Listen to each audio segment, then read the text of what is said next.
Hi, gorgeous seekers, and welcome back to Moon Magic. We are here for the Gemini new moon on June 3rd. It is going exact at 3:45 p.m. Pacific Standard Time, so that's over in California.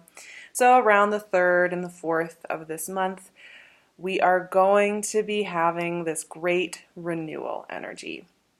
Some of you who have been watching Moon Magic with me for a while know that I love new moons because they have this soft, gentle, creative, mysterious, quiet energy that is really fantastic for getting inventive, creative, letting yourself daydream. And I have to say that this new moon is one of those beautiful new moons that facilitates daydreaming and that facilitates that ability to kind of take off who we have decided we are in life and who we've decided our identities are and our personalities are. Take off some of the weight of that and play with who we want to become. Play with what parts of ourselves we want to open back up. Play with where we feel we want to open a little bit more.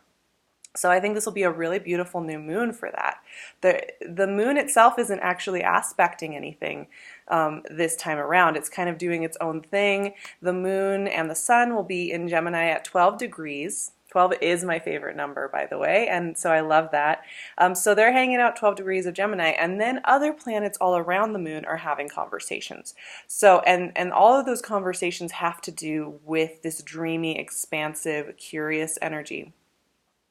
I know a lot of you out there are Geminis, and Gemini energy is very playful. Geminis get teased for being, having multiple personalities and being able to shift gear very quickly. They're ruled by Mercury, the messenger god, and it's a very quick-moving planet.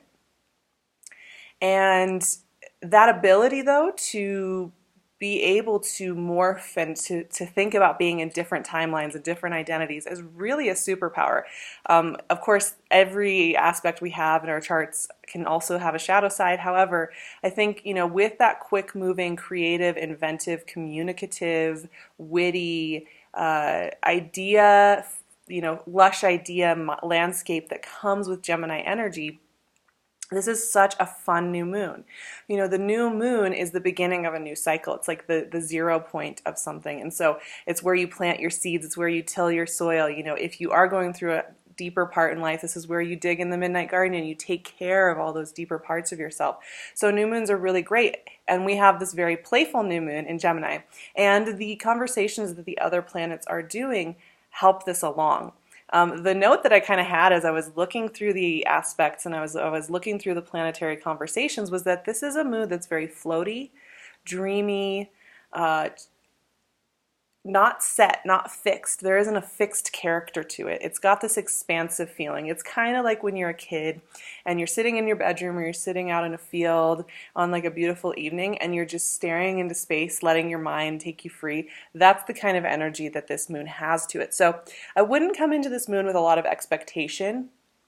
Thinking like, okay, well, this moon means this for me and it hits in this part of my chart, so it's going to probably highlight this very specific part. It's kind of inviting you to be very open-minded and to let yourself be dreamy like you were when you were a kid and you were coming up with who what career endeavors you wanted to be or who you wanted to be. You wanted to be a rock star, you wanted to be a doctor. It's got a lot more of that energy to it, which I personally I think we need this right now. This is a very big time of personal reinvention, of checking in. We are heading toward the solstice later this month, and we are going to be heading into eclipse season very soon. So this moon is a really nice chance to just sit in the gentleness of it and the creativity of it. And I'll tell you a little bit. There's 3 major conversations that are going on with other planets that are in very tight dialogue, and they're interesting planets. Neptune is involved with a lot of this. But first, let's talk about Venus trining Pluto. So Venus is at home in Taurus. She's at 23 degrees of Taurus. She's loving life. Venus in Taurus. Venus rules Taurus, and it's that lush enjoyment of being here, of tasting, of smelling, of feeling, of creating art, of enjoying looking at beautiful art, hearing beautiful art, enjoying our bodies, enjoying our sensuality, right? So it's a fantastic placement. The Venus transit through Taurus is an amazing time of feeling wellness in the body and an amazing time for healing when it comes to our connection with our physical. So that's been going on for a little bit here. It's a beautiful place, but it's an almost exact trine with Pluto at 22 degrees of Capricorn, a fellow Earth sign.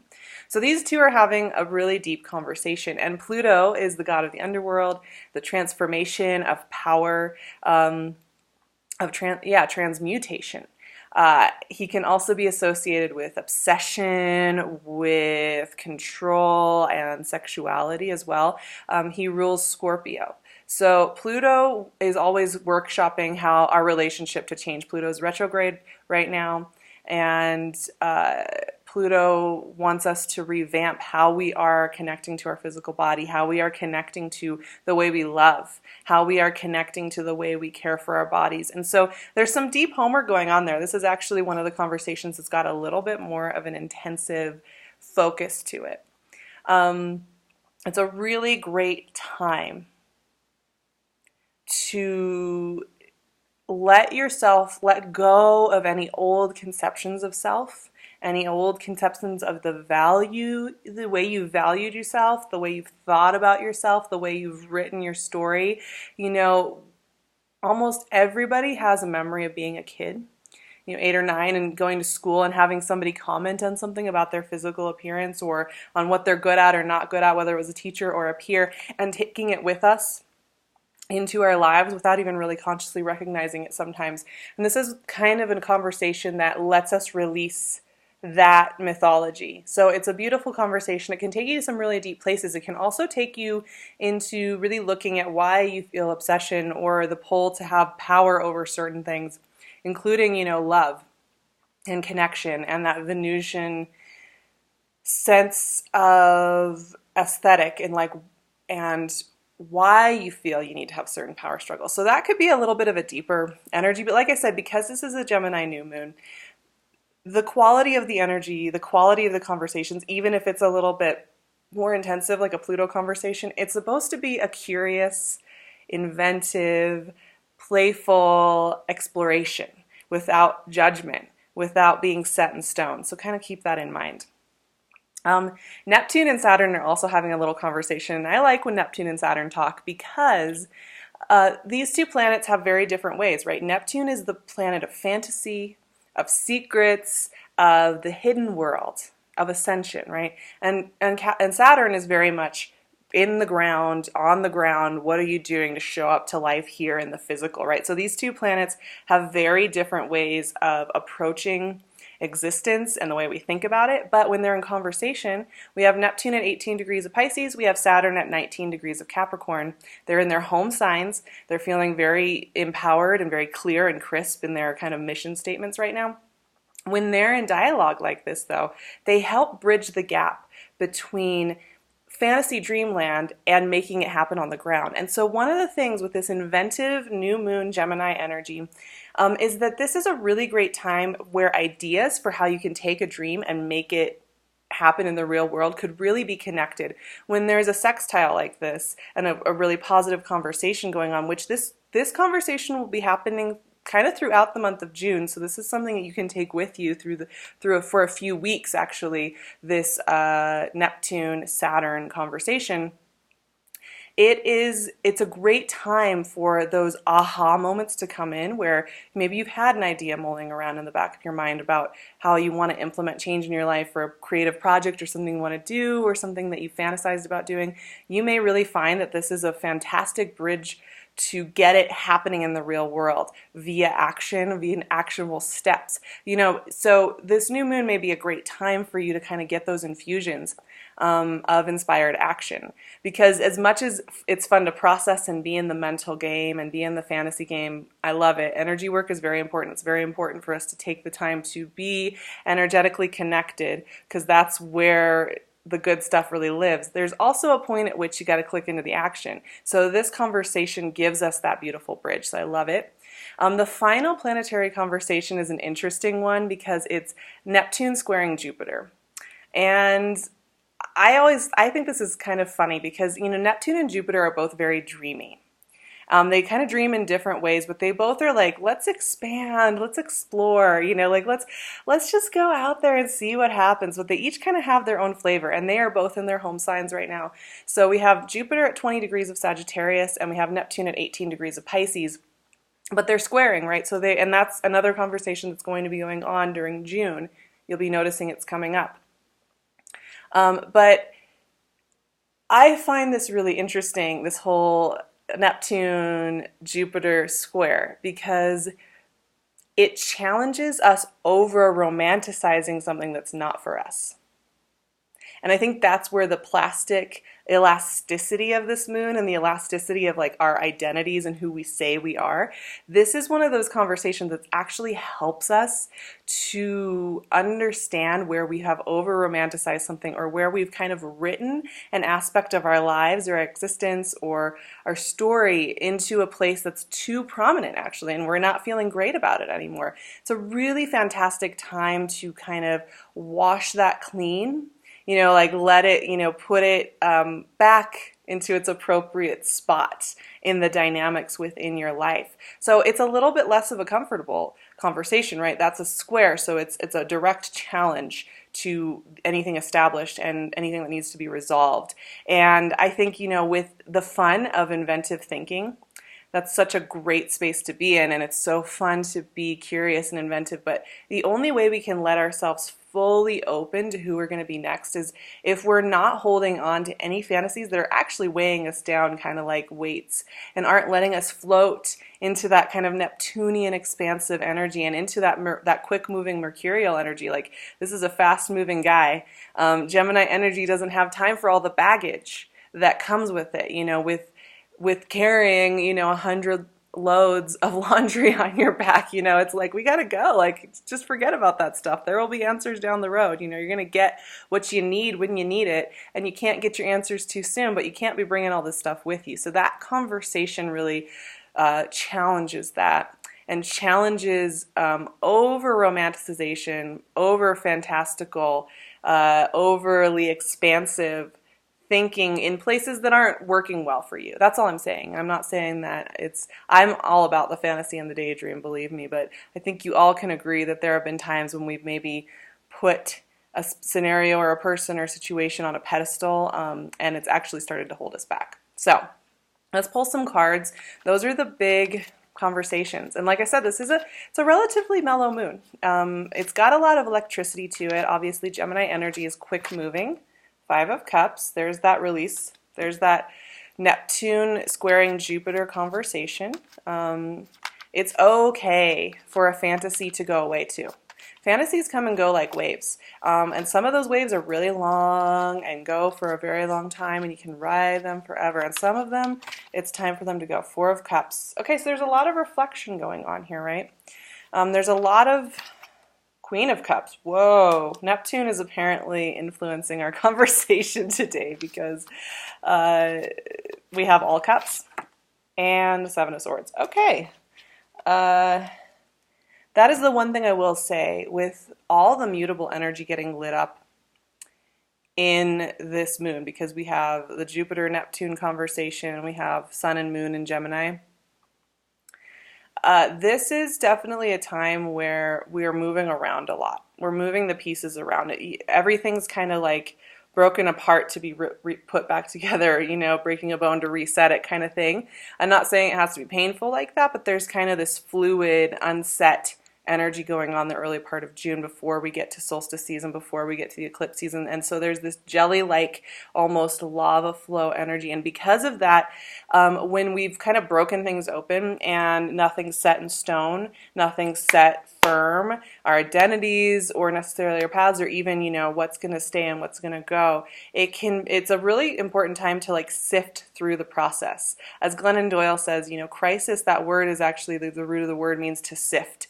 And these cards, to me, really represent sifting, and sifting via intuitive knowing and kindness and gentleness and listening to your gut instinct rather than the mental. The one thing, the shadow side with Gemini energy, is it overthinks sometimes. And Air energy, it's like, words and thoughts are a very potent form of magic. So on the one hand, what you speak into being becomes into being. On the other hand, what you speak comes into being, right? So it's like you want to be careful with your words and your thoughts at this time. You want to really be kind and gentle. So there's obviously some assessment going on here of anything that's no longer serving you, of anything that you need to just let it culminate and wrap up. The Five of Cups is notorious to me in my world of tarot as a doorway card.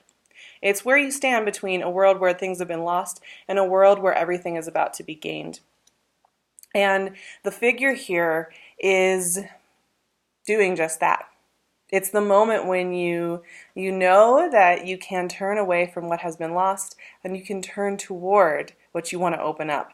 And that gateway, I think sometimes people are a little uncomfortable with it because it is a moment of choice. It is a moment of being self-responsible and going to advocate for yourself and your journey to move forward. And so this moon has a little bit of that in-between kind of moment. And there is a choice to be made here. You can choose to wallow in what is lost and hold on to it, or you can choose to open to the next version of fantasy and love.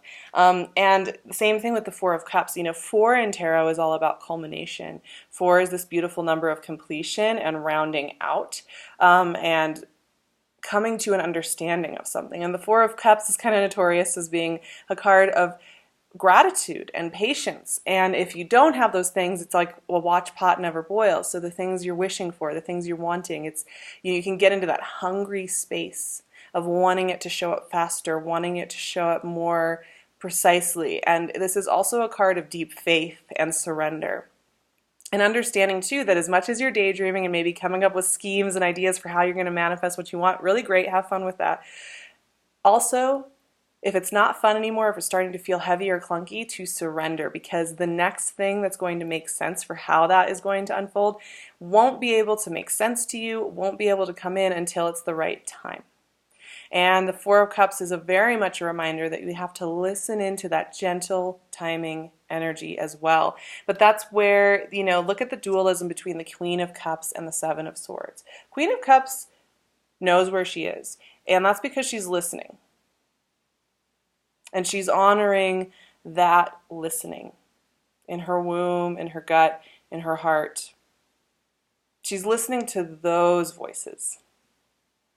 And she's not so concerned with the external perception of her or what that's supposed to mean for her, right? So she's very connected in with the surrender and with the faith, and also with her self-trust in her instincts. The Seven of Swords, on the other hand, this is somebody who feels sneaky, feels like they have to look over the shoulder, feels like they don't really know what they want to take with them and what they want to leave behind, is uncertain of their value, is uncertain of the rules, is uncertain of everything. Is often, the Seven of Swords is kind of like feeling like you're getting away with something, where like you are going to get caught, or like if you do want to leave something behind, you're not allowed to, and you can't do it without it being kind of sneaky or scared. Right? And I do think, one thing, like I said, the shadow side of Gemini energy is that it can feel a little frenetic, and it can get us into our heads where we like overthink things and get things like really riled up to the point where we can't really see, we can't totally feel our intuition. So, I mean, one of the things with that, it's like, I think we've all experienced this where, you start by daydreaming, vision boarding, or journaling, or just staring off into space and listening to music and thinking about what you want next. And it starts off really fun because you're just lightly playing with it. And then you kind of hit into a point in the fantasy, whether it's a practical shift or a part of it that you realize has to change, and it starts to feel heavy, and it starts to make you like stressed or a little nervous, and suddenly the fantasy is no longer that fun playtime. It's a little bit more like, oh no, like I'm not ready for that. And then we can start to get into our heads about, I'm not worthy of it. There's no way I can do that. All the self-doubt starts to come in. And so one thing just to kind of keep in mind with this energy, we have all this call to trust your intuitive guidance system, your intuitive storytelling. And that is great. Trust in your intuitive storytelling. But if you do find that as you're daydreaming and as this quick Gemini energy is working with you, that it turns into that more stressed out kind of Saturnine stress of details, and is it going to be successful? Am I worthy? Take a breath, let it go. You know, especially on and around the new moon days. You don't need to get everything figured out. Like I said, there's an elasticity and a liquidity to the energy right now. Things are not meant to be set in stone. There is meant to be a fluid, and this allows for us to sift through what we want to take with us and what we don't. And that's the beauty of it. So if we get tense and we get resistant to that process, we can, you know, kind of stop the sifting process and kind of freeze ourselves, and also just not have fun, right? It's never fun to get to that point in the fantasy. So just remember, as Abraham Hicks says, you know, go general. You know, you want to start general if you're not feeling so well, you're not feeling clear on it, and get more specific as long as it stays fun. And if it stops being fun in the fantasy, you can pull back out to a more general, open thing. And this is also a great time. You know, moon cycles are inherently intuitive regardless of what sign it's in. It always has a different character, but the moon sets from, you know, new to full, when they're waxing and when they're waning, they're giving us little clues, right, into our intuitive, natural, rhythmic understanding of things. So no matter what, this is still a new moon, which means that it's a time of mystery, it's a time of openness, and it's a time of curiosity and intention setting. And just to kind of keep that in mind, if you're feeling the pressure to have it all figured out, if you're feeling the pressure to know even what you need to let go of and what you need to keep, take a deep breath. Remember that it's meant to be a playful moon, despite the fact that we have some pretty heavy cards pulled out today. The sifting process, even when it is powerful and heavy, can also be really fun and interesting. So I am so glad you guys are here with me. You can connect with me on Instagram at SarahVerba. I would love to see you guys over there. I have so much fun working and connecting with you. I will also leave my website and my email in the description box below. I'm wearing PinkLune as always. You can find her shop in the description box as well. As always, the magical mid-year guide that I created for this next few months is up. It is still rolling, so if you're interested in that, you can head on over to Vimeo. I'll leave the link for that in the description box as well. Please like and subscribe. It helps me out so much. You have no idea. I really appreciate it. I will see you guys for the full moon in Sagittarius. I tell you what, the Sagittarius full moon tends to be one of the most powerful moons in the year for me. It's a big illumination. The full moon in Sagittarius takes us to a big expansive point, so I'm really excited to talk through that moon with you guys and very shortly. And I'm excited for what this moon cycle for the next few months is going to be bringing, because it's some powerful stuff ahead. So stay tuned for more moon magics. Stay tuned for more monthly readings. And soon there will be a Q&A up for the summer, so you can check that out as well. I will see you guys all very soon, and I'm sending you so much love, so much gratitude, such a big heart swell to you all for this new moon.